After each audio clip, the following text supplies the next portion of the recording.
हामी चाहिँ अब एकछिन यहाँ रेस्ट गरेर अनि मात्रै एकछिन बाहिर निस्केर चाहिँ फिल्म गर्छौँ पल्टे त केटा त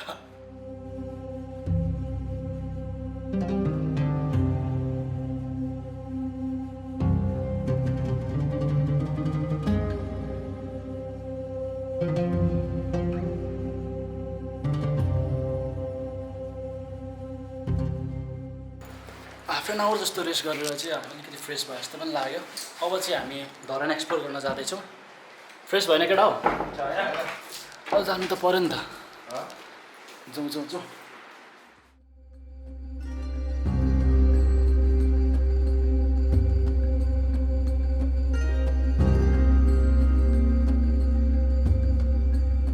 घडीको काँटासँगै चलिरहने व्यस्त धरान सहरमा हामी पनि समयसँगै आफ्नो यात्रामा डुब्यौँ।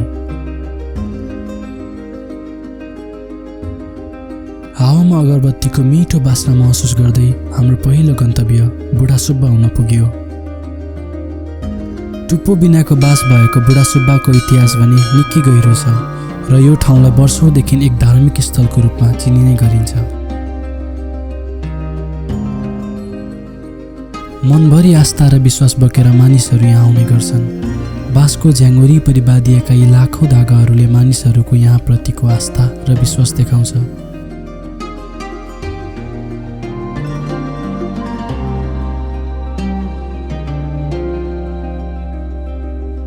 धार्मिक र पारम्परिक मानिसहरूको बसोबास रहेको धरान सहर निकै आधुनिक पनि छ। यहाँका सडकहरू सफा र बजार पनि निकै विकसित छ। पूर्वमै चिनिने गोपा क्याम्प पनि धरानमै पर्छ।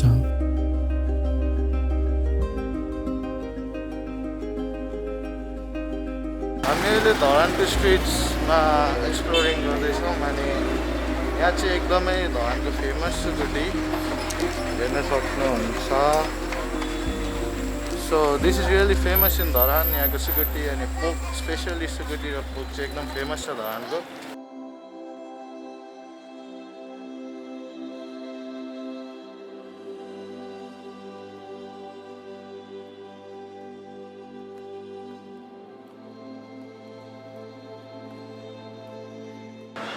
धरानको एकदमै यो फेमस फुडमध्ये मोमो पनि पर्छ र हामी चाहिँ अहिले मोमो खान आइरहेछौँ यो तमिल मोमो हाउस भन्ने ठाउँमा। तिमी कुन मोमो खाने?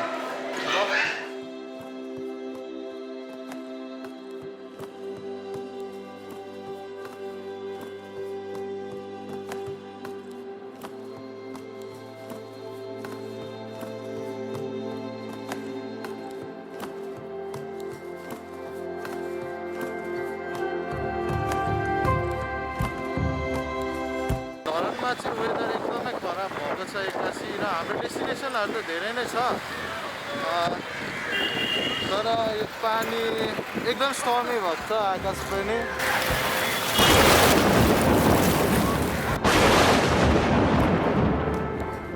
एक्कासी हावा बतास चल्नुको कारणले हाम्रो यो छोटो यात्रा अझै छोटियो। बस बिसाउनेमा ओत लागि झरी हेर्दै बस्दा यात्रामा बाधा आएको दुःख पनि त्यही झरीको पानीले बगाइलग्यो। दिनभरिको थकान शीतल बतासले उडाइलग्यो र त्यो झरीले भिजेको धरान चोक्ने हाम्रो अनियोजित गन्तव्य बन्न पुग्यो।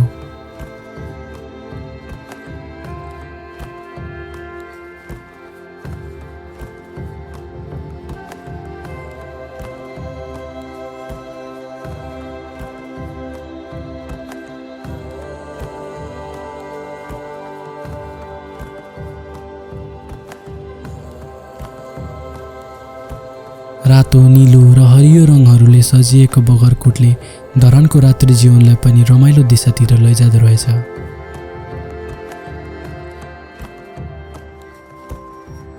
वर्षौंदेखि लाहुरे भर्तीको केन्द्र रहेको धरान लाहुरे हुन इच्छुक युवाहरूको लागि आकर्षणको केन्द्र पनि हो।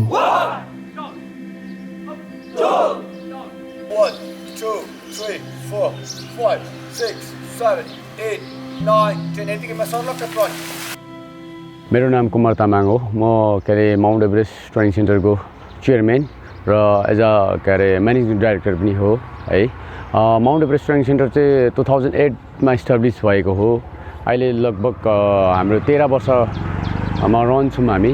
हाम्रो माउन्ट एभरेस्टको मेम्बर्सहरू चाहिँ जम्मा मेरो स्टाफहरु चाहिँ 7 जना छ र मेरो मेन के अरे पार्टनर विमान सर हुनुहुन्छ उहाँ चाहिँ सिइओ हुनुहुन्छ है अहिले अब 13 वर्ष भइसक्यो हाम्रो कन्टिन्यू भइरहेछ के अरे अहिले रन भएको अहिले हामीले होस्टेलमा भन्नुपर्दा चाहिँ हामीले दिने सुविधाहरू भनेको चाहिँ मर्निङमा हामी ब्रेकफास्ट दिन्छौँ ब्रेकफास्टमा एज अ डाइट अनुसारको हामीले खाजाहरू प्रोभाइड गर्छौँ र 10 बजे फेरि हाम्रो नर्मली खाना हुन्छ त्यसपछि 2 बजे एउटा खाजा हुन्छ है त्यसपछि अनि बेलुका खाना हुन्छ है होस्टेलमा दिने हामीले सुविधाहरू भनेको चाहिँ अनि त्यसमा हाम्रो स्टुडेन्ट्सहरु भनेको एभरेजमा 200 मा हुन्छ 200 को एभरेजमा हुन्छ भने के रे मिनिमम भनेको चाहिँ हाम्रो 150 भएको छ भने चाहिँ म्याक्सिमम चाहिँ 365 सम्म भएको छ स्टुडेन्ट्स चाहिँ स्टुडेन्ट्सको नेचरहरु भनेको चाहिँ अब कस्तो हुन्छ भन्दाखेरि हरेक स्टुडेन्टमा आफ्नै नेचर भएर आउँछ स्टार्टिङमा र 10 to 20% मात्रै अलिकति भर्ती हुन्छु है भनेर आफै सपना बोकेर आएको हुन्छ भनेपछि बाँकी स्टुडेन्ट्सलाई हामीले नै उसका चाहिँ मोटिभेसन क्लासहरु देखि ल सबै मेन्टली बिल्ड अप गराउनु पर्ने हुन्छ भर्तीहरुको बारेमा चाहिँ है हाम्रो ट्रेनिङ रुटिन्सहरु चाहिँ के छ भन्दाखेरि मर्निङमा एक्सरसाइज हुन्छ मर्निङमा 5:30 देखि 7 AM सम्म हाम्रो ट्रेनिङ हुन्छ त्यसपछि हाम्रो क्लास हुन्छ के अरे जीसी को क्लास 11 बजेदेखि 2 बजेसम्म हुन्छ फेरि बीए को क्लास हुन्छ 2 बजेदेखि 4:30 सम्म क्लास छ है त्यसमा फेरि जीसी लाई चाहिँ अलिकति हाम्रो धेरै भएकोले चाहिँ ग्रुपिङ वाइज छुटाएर 3:30 देखि 4:30 सम्म के अरे ट्रेनिङ क्लास हुन्छ इभिनिङको त्यसपछि के अरे बीए लाई 4:30 देखि 6 बजेसम्म ट्रेनिङ क्लास छ अनि त्यसमा 6 देखि फेरि 7 बजेसम्म चाहिँ एक्स्ट्रा क्लास हुन्छ बीए लाई है म्याथ क्लास हुन्छ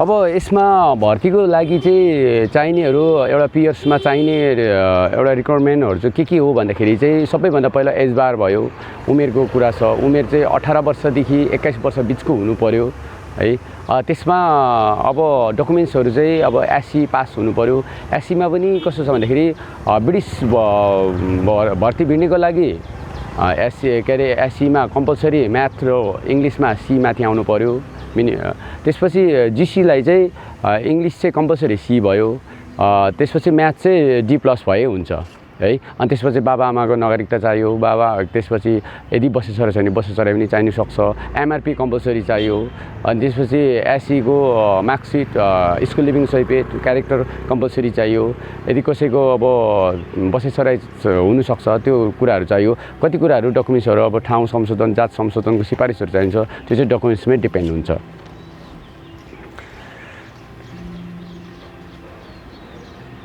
अब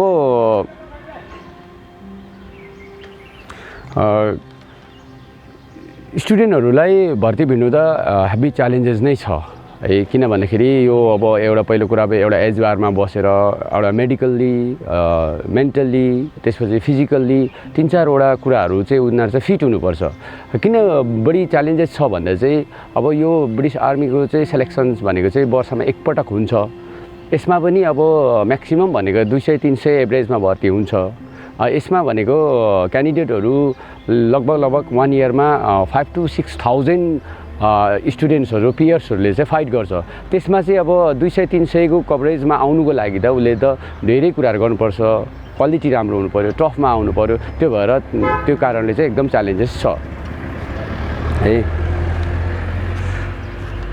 अब भर्ती भिड्ने बाबुहरुको लागि पियर्सको लागिहरुलाई चाहिँ अब उसको सपना साकार हुनुको लागि चाहिँ हामीले दिने भूमिका हामीले दिने रुल्सहरु भन्दा चाहिँ के हो भन्दाखेरि जति पनि बिजिएनको रुल्सहरु छ भर्ती हुनुको लागि एउटा क्राइटेरिया छ त्यो कुरामा त उनीहरुलाई पर्फेक्ट बनाउनु पर्यो है एज हाम्रो चाहिँ एउटा के हो भन्दाखेरि ट्युसन क्लास हो है प्रिपरेसन गराउने क्लास हो त्यसमा चाहिँ अब कम्पिटिसन भएको कारणले गर्दाखेरि चाहिँ उनीहरु चाहिँ हाई लेभल जस्ट पासले भएन फर एक्जाम्पल अब हेभिङ 12 चाहिन्छ भने 12 एउटा जस्ट पास हो भने चाहिँ उले चाहिँ मिनिमम भनेको चाहिँ एउटा कम्पिटिसनमा राम्रो आउनु चाहिँ 18 to 20 माथि आउँदा मात्रै उलाई चाहिँ राम्रो मार्कमा आउँछ सो त्यसको लागि चाहिँ यस्तो कुराहरूलाई चाहिँ हामीले चाहिँ अब राम्रोसँग ट्रेनिङ गराउने, राम्रोसँग गाइडलाइन गराउने, इन्टरभ्यू क्लासहरू भयो, अर्को कुरा अब डिसिप्लिनको कुराहरू भयो, आर्मीमा चाहिने एउटा संस्कार है, एजुकेसन के अरे डिसिप्लिनहरूलाई चाहिँ हामीले चाहिँ कभरेज गराएर चाहिँ हामीले उनीहरूको सपनाहरू साकार गर्नु सकिन्छ।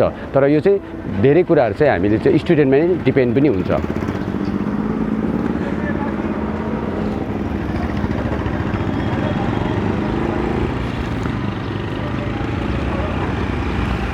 अब यसमा भर्ती हुनु आउने बाबुहरूमा चाहिँ अब कसरी सक्सेस उसको सपनाहरू साकार हुन्छ है, उसले सोचेको कुरा पुरा हुन्छ भन्दा चाहिँ भर्ती हुनुको लागि लगभग ट्रेनिङ टाइमहरू भनेको म्याक्सिमम भनेको 7 to 8 months हो। त्यतिको समयमा चाहिँ उसले चाहिँ हामीले चाहिँ सबै कुराहरू गर्नु पर्यो, मेन्टली फिजिकली जति पनि क्राइटेरियाहरू गर्नु पर्यो है।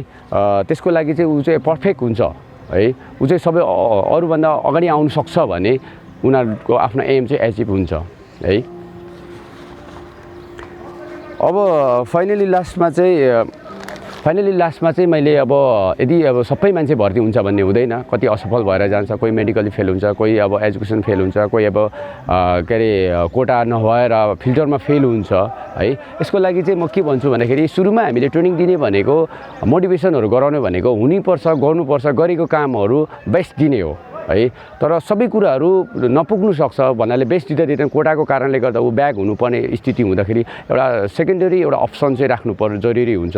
किनकि भर्ती भएन भने पनि हामीले अरू कुरा आफ्नो एजुकेसनलाई कन्टिन्यू गर्ने, आफ्नो व्यवसायहरू, आफ्नो बाबुआको व्यवसायदेखि लिएर आफूले के गर्नु सकिन्छ त्यो कुरालाई कन्टिन्यू गर्नुपर्छ। गर्दाखेरि बेस्ट दिने हो। यदि त्यो समयमा त्यो टाइममा चाहिँ आफ्नो उमेर कट्यो, त्यो समयमा भएन भने फेरि सेकेन्डरी अप्सनहरूलाई कन्टिन्यू दिनुपर्छ। त्यो नै बेस्ट थिङ हो हैन, बेस्ट क्वालिटी हो। लाइफ सबै कुराहरू भर्तीमै डिपेन्ड हुन्छ भने आफ्नो समय, उमेर, एजुकेसनले भ्याउँदाखेरि गर्ने हो। भएन भने पनि फ्रस्ट्रेसन हुनु जरुरी छैन है। अरू कुराहरू धेरै कुराहरू हुन्छ, त्यसलाई फेरि कन्टिन्यू गर्नुपर्छ भनेर चाहिँ म चाहिँ यदि भर्ती नहुने भाइहरूलाई पनि ह्यारेसमेन्ट नहुनु, आउने अर्को अप्सनहरूमा कन्टिन्यू राम्रो गर्ने र कन्टिन्यू गरिरहेको मान्छेहरू, उमेर हुने मान्छेहरूलाई नेक्स्ट टाइम राम्रो गर्ने र गर्दाखेरि चाहिँ बेस्ट दिने, नहुने कुरै छैन। यदि हुँदै भएन भने पनि सेकेन्ड अप्सन छ, रङ वेमा के अरे लाग्ने होइन। यो नै म मेसेज दिन चाहन्छु। Thank you. काँधमा जिम्मेवारीको भार र मनमा ठुलो सपना बोकी यी युवाहरू पनि बिहानै भोक निन्द्रा नभनी आफ्नो लक्ष्यपछि दगुर्छन्।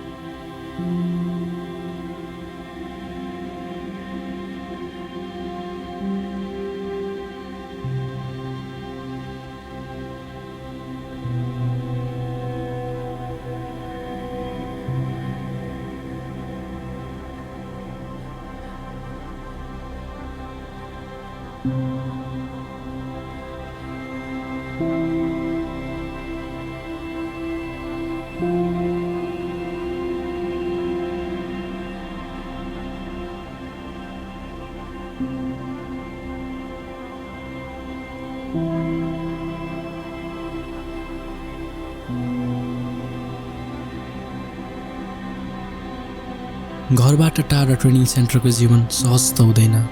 बेला बेला दुःख कष्ट पनि सहनुपर्छ।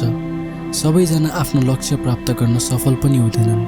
भन्छन् नि, चिताएको सपना साकार हुन हत्केलाको रेखा बलियो हुनुपर्छ भनेर। तर त्यही रेखाहरू मधुरिँदै जाँदा नै लाहुरे जीवन सुरु हुँदो रहेछ।